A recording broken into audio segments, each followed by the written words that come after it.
Well, people could not take money out of the banks. Largely, it's because the government had shut down the banks. It's not because the protesters went and sabotaged the banks, for example. During the first week of the uprising, when businesses were shut down, this was also, a government decision. It wasn't the protesters who went and destroyed and looted, all of these public facilities, for example.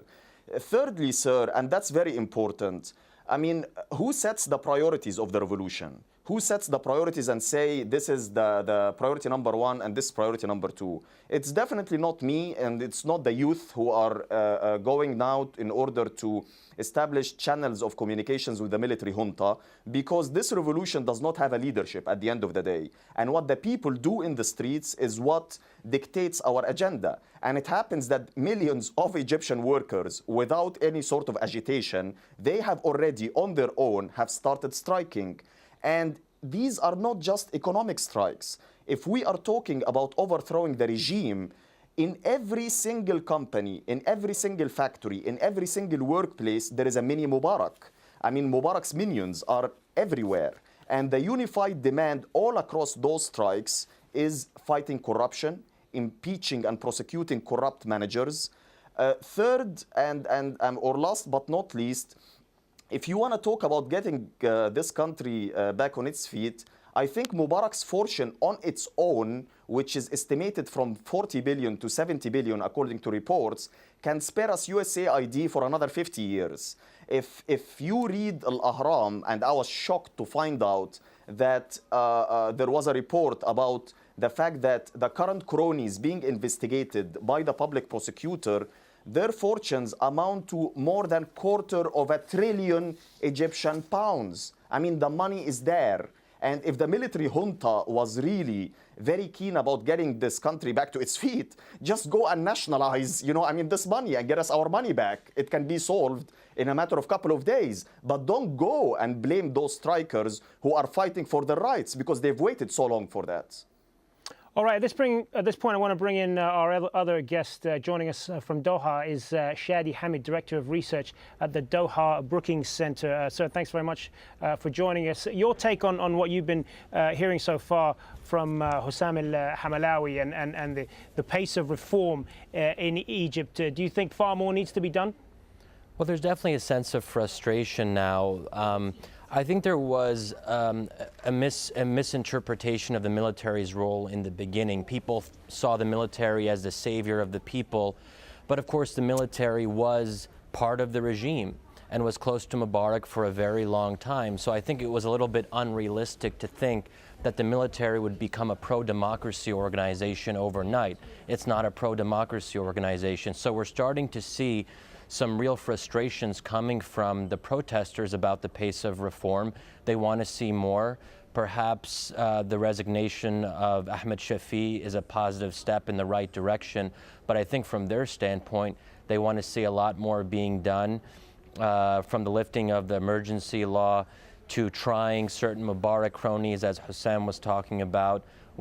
Billions of dollars have been embezzled out of the country, and that can help get the country back on track. So there are a list of demands, and we'll have to wait and see. It's still fairly early. It's been less than a month since the revolution.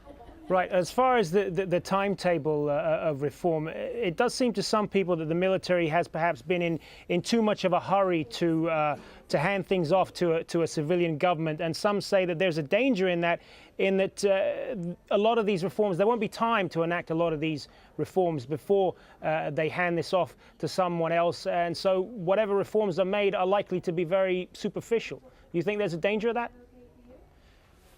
Well, I mean, there's a big debate about how much time is needed to do certain things. Some people would say it needs a year at least.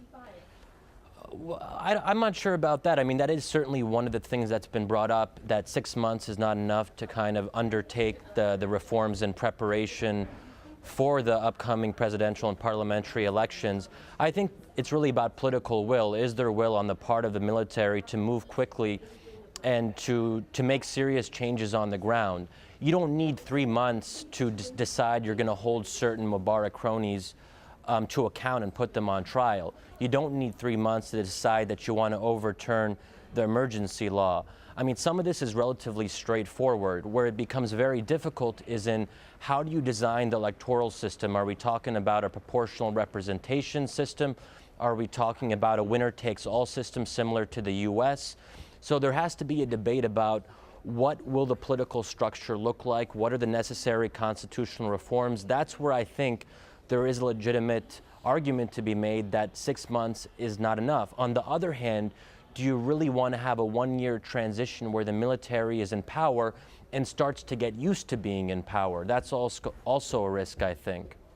Well, the argument that's made against that as far as the military is that so far they haven't shown an interest in staying in power. And again, as I say, that they want to hand this off to some type of civilian government.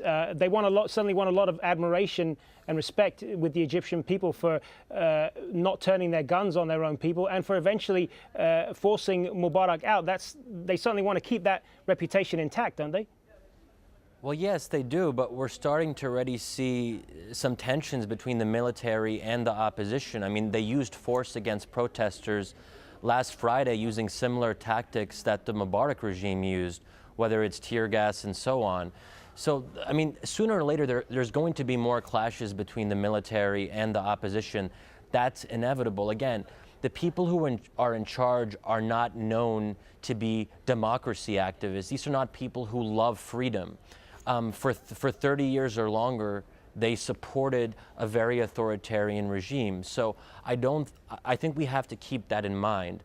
And the military controls a large sector of the Egyptian economy. It has a whole range of privileges, and it has a status quo that it wants to protect. It doesn't want to see the whole system overturned. Everyone has their interests in the end. Hossam al-Hamalawi in Cairo, if I could turn back to you on this. One of the perceived strengths of this democracy movement before it toppled Mubarak from power was the fact that it was very broad-based and it wasn't unified around a single leader or a single figure, if you will.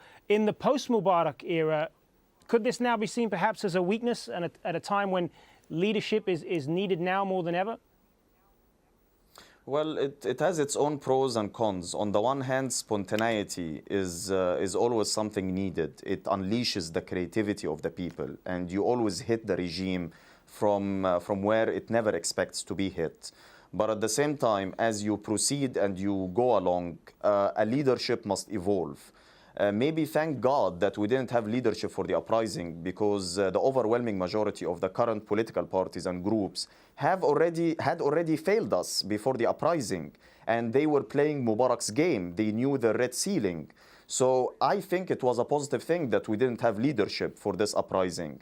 But if you want to talk about a leadership that can negotiate, or a leadership that can provide a vision for the people, I don't think we should be really in a hurry. Everything evolves. The police disappeared from our streets. The popular committees evolved in order to compensate for this power vacuum.